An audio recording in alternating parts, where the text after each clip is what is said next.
All right, welcome to the relationship show. This woman writes this post: the person responsible for your happiness will equally be responsible for your misery. She says, I'm not saying you must be 100% happy before entering a relationship. That's impossible. Even when the healthiest and wealthiest and fittest and most attractive deal with not being happy. Yeah, it's like in what Declaration of Independence, it's like life, liberty, and the pursuit of happiness. But it's like the pursuit, it's about the progress is what makes us happy as people. um,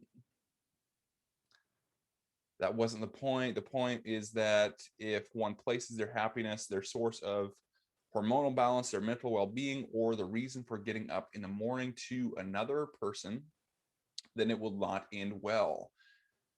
Yeah, it's like same thing with results as well. It's like if you're trying to achieve something and then you put all your focus on the result and not the process, not making progress every day, then it's almost like we have like anxiety about it, we have fear about it, and then it's almost like that fear comes into like almost like a little bit of a resentment towards the process of doing it every day, instead of just focusing on like, okay, yeah, I did 20 minutes of guitar practice today. That's my minimum guitar practice.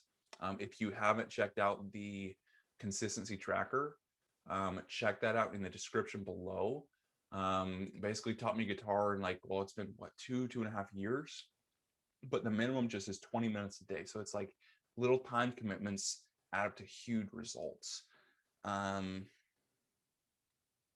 she says people leave relationships, and he or she just may not have been into you. That kiss couldn't have been nothing, or worse, they could have been abusing you for years, and you just took it because you were afraid to let go. That person is just another person, and they should not hold the power to your happiness.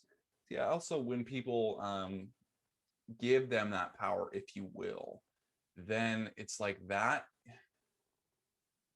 Well, it comes from a fearful place, and when those actions are taken from fearful places, fear of loss, like she's saying, or afraid to let go, that's when you see the needy behavior. That's when you see the chasing on like the man's part. And then women can feel that. Women can feel, what you're really communicating with your actions, your voice, and what that means as far as your fears. Is like, I just think that almost don't look at the deep emotional level where women do. I mean, I'm saying like guys are, typically better at decision making, and they have so many skills, and we're skilled in a lot of those ways, but women are very good at emotions and like reading emotions. um so once they get hints of those needy and like insecure emotions, then they'll basically disqualify you, run. For many individuals, a relationship is just the next piece of a puzzle.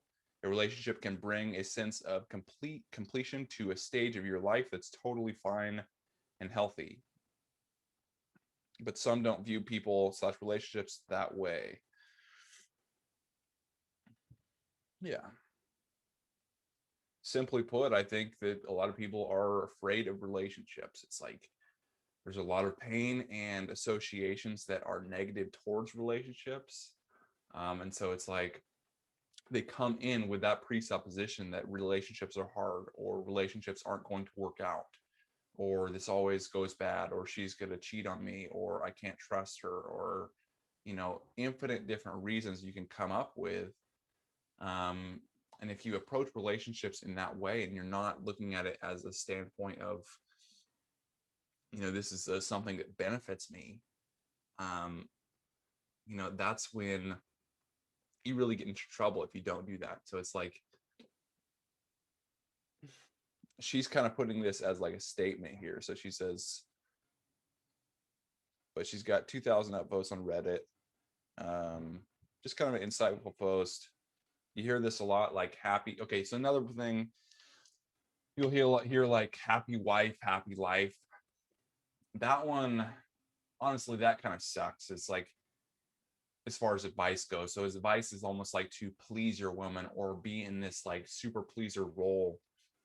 And when you're in that super pleaser role, um, that just comes across as you being weak. So it's not about, going with whatever she says and her feelings. And she says, oh, I don't like this. It's like you don't change your opinion. And if you do some patterns like that, then it's like that's really what makes you feel or come across as not strong in yourself and your values, in your opinions. And when you don't come across as strong, you don't make her feel safe.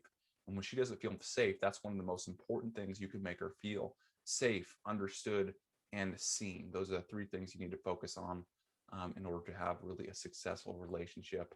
But yes, a woman's not going to make you happy. It's not going to solve all your problems. But growing together with a woman might give you that, especially if you are growing every day and you like the process of that growing.